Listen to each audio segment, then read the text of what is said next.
In working with inequalities, we want to be able to take it to the next level in talking about what are called compound inequalities.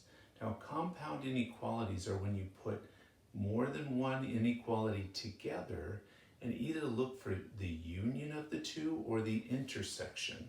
Now, there's a lot of information on this board, so let's get right to it. Our objective is I can solve and graph inequalities. I'm going to start off by talking about really the core idea behind this is that when you use the word or, it's the union of the two, which means you join them both together, take everything that's in either one of them, and is the intersection of the two. So you look for where the two of them overlap. If you've got two of them, or if there's more, say 2 or 3 or 4, it's the overlap. So I've got these 4 graphs. I want to relate them in talking about what happens when we use the word and with them, or if we use the word or with them. Let's start with the first one here. X is greater than -1 and x is less than or equal to -2. Think about what numbers work with that. Well, for instance, the number 0 would work. 0 is both greater than -1 and 0 is less than or equal to 2. Well, we want all the numbers that work for it. So we look at this first 2 graphs, which represents the 2 of them, and you look to see with the word and where they overlap. That's the intersection of them. And notice that they overlap, they have in common this middle part between the 2 dots. -1 is not in common between the 2 because it's not included in the first. So I'm going to put a -1 over here, and I'm going to put an open dot on it. Over here, 2 is included in both because it's a closed dot there, and they have every number in common in between the 2 of them. So even though this first one goes all the way to infinity this way, all these numbers past 2 aren't in common. They're not in the overlap, so we don't include it. So the graph would just be from -1 to 2 for that. Okay, let's talk about the next one. The next one is where we take x is less than or equal to 2, which is this equation, this inequality here, and x is less than -3. With the word and in between those, we look for the overlap. Well, what numbers are included in both of them? Not all these numbers in here because they're not included in this one. These only include the numbers to the left of -3, so 0, -1, 1, they're not included. Only the numbers, notice that they both go to the left, and so all the numbers from -3 and over, if we start here with an open dot and over in that direction, it includes all the numbers like -4, -5, -5.2, all the infinite numbers to the left of -3. Okay, we'll try the next one. Next one has x is less than -3 and x is greater than or equal to 0. Where's the overlap of those two? So it's these bottom 2 graphs. Notice when you look for these two, you look what numbers do these two have in common? Where do they overlap? This one goes to the right of 0 and includes 0. This one goes to the left of -3. They don't have any numbers in common. And so this answer would be the empty set. Okay? So the graph is just a blank graph. There are no numbers that work in both of those. So that would be the solution, is the empty set. All right, let's go ahead and come down here and try this problem here. We're going to now talk about using or, which is going to be the union of the graphs. So when you look at, this is the exact same statement as this one up here. It's just now or, meaning you join the 2 of them together. So notice if I take this graph and say, I want to look at any number that's on either one of them, notice that all the numbers to the left of 2 are included, all the numbers to the right of -1 are included. That includes all numbers when you join them together. So this graph would be all real numbers. It would be just an entire line on top. I'll just put that down here.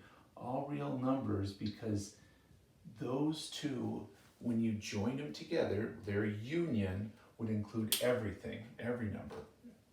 Let's look at the next one. Again, the same as this one, only now it has an or. We're looking to join them together. So this graph here and this one, notice this is to the left of 2 and to the left of -3. When we join them together, if it's on one of the graphs, it's in our solution. So if I look at this, notice that this covers all these numbers and it covers all of those. So this graph here includes all of the numbers when you join it together. So if I join those two together, here I'll start at 2, and I'll have the closed dot, and it will go in this direction because that includes all the numbers on either one of these two graphs, the union of the two of them. And then the last one down here is we want to take this, the same thing we had here, and join them together for the union. So if I look at x is less than -3 or x is greater than or equal to 0, joining them together, they don't overlap anywhere, but they don't have to. We just put them together on the same graph. And so what that looks like is it's going to start at -3 and go to the left like this one does, and join it with the one at 0, solid dot, and going to the right. And so it's all of the numbers just with both of the graphs on the same graph when they go in opposite directions and covering with the union of those two of them. All right, so that's what kind of the different types of cases you'll see with ands and with ors, and how an and an or would make it different. You can look at the blues and see how different those are. The reds, when you have and change to or, how different, and then the greens, how different it is when you change it there. So let's go ahead now and we're going to talk about between notation. This notation actually is a shorthand way of saying, if you read it from the x is greater than or equal to 0, and it's key that you understand that between is an and problem. It doesn't work with or, so it's an and problem. X is less than or equal to 2. The graph of this, what it looks like is if we have 0, 1, and 2, is it, because they're or equal to's, we have solid dots, it just means it's all the numbers in between the two of them. So as an example, when I go back to this first one here, I could rewrite the solution to that one as x is less than or equal to 2 and x is greater than -1. Notice if reading from the x, it's a greater than when you have it in that between notation. When you use this notation, the inequalities have to go in the same direction. Otherwise, it's not between notation. So they have to both go this way or they have to both go the other way. Now, why this is not possible for between notation is it also has to be true because there are numbers between 5 and 7, but notice that this is saying that 7 is less than 5. It's got to make sense with the numbers on the outside that that those two numbers are in the correct order, and they're not. It's the empty set. If you were to look at the and statement, x is greater than 7 and x is less than 5, notice that when you look at those two graphs, there's no overlap. So with an and, because between is an and problem, there's no overlap, no intersection between the two. Let's do these two problems down here. This gives me an or problem and again a between problem, which is like an and problem. So let's do this one. First of all, when you have two problems with an and or an or between them, you do both inequalities separately, just like you would if they were separate problems. Look at the final answer and use this kind of information like we did here to see what the final answer is. So do them separately. Let's take this one. We're going to subtract 3 from both sides. We get 8x is greater than 24. Divide by 8. Dividing does not reverse your inequality. You get x is greater than 3. Next, we're going to do this one separately. Subtract 5 from both sides. You get -1 is greater than x. We'll put the or in between them. Now, what I'd like to do, the conventional thing to do, is to put the x on the left-hand side of these. You can leave it this way, but it's conventionally, the way we usually do it is to put the x on the left. If we swap their places, notice that the inequality points toward the x, So we have to make sure that we swap the inequalities, reverse its direction if both sides just swap places.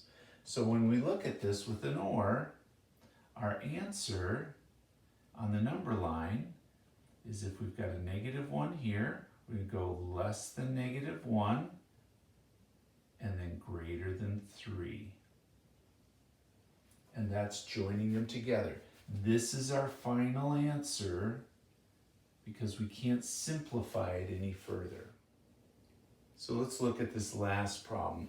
Notice this is a between problem. What we can do with this is we could write it as an and statement because that's what a between is. So reading from the middle, the entire middle, you put 7 minus 2x is greater than or equal to, if you're reading from the middle, 17, and now we'll read from the middle, 7 minus 2x is less than 25. You could solve both of these separately, find the overlap because it's an and, the intersection. But we can do with this between notation, this is actually set up to have some shorthand advantages for us.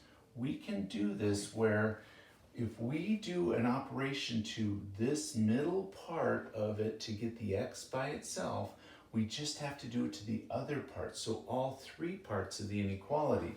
Just like here, we subtracted 3 from both sides of this. Here, if we subtract 7 from this middle part, we have to subtract it from the outside parts as well. So let's do that.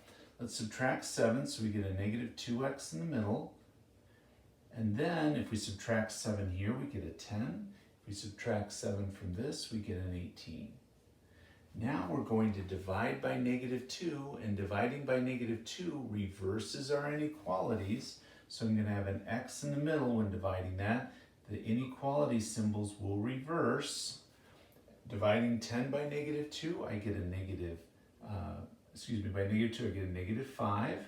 Dividing 18 by -2, I get a positive or a -9 when I divide it by -2.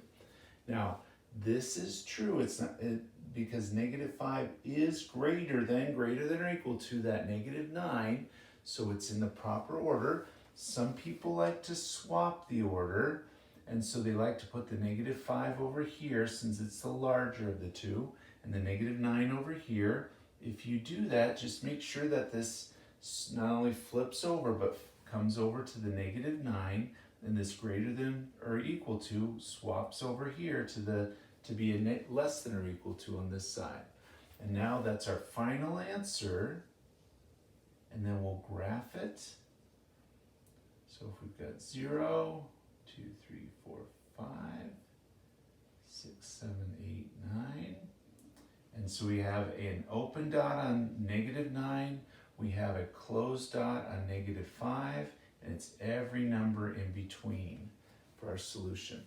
Let's look back at these and make sure we've written our final solutions. So on this one, notice this graph as a final solution for this. We can simplify the solution, write it as x is less than -3. This is a between notation, so that's as simple as it gets for writing it out. Empty set is our simple way to write it. Here it's all real numbers. Notice this one we can write as just x is less than or equal to 2 for a final solution simplified form there. And here this is actually the final way to write it because there's no simpler way to write that inequality. Now, so we've been talking about compound inequalities. That means taking our inequalities, putting an and or an or between them, and working with either taking the union when it's an or the intersection when it's an and simplifying all of it down to its final answer so that you get the solution to the compound inequality.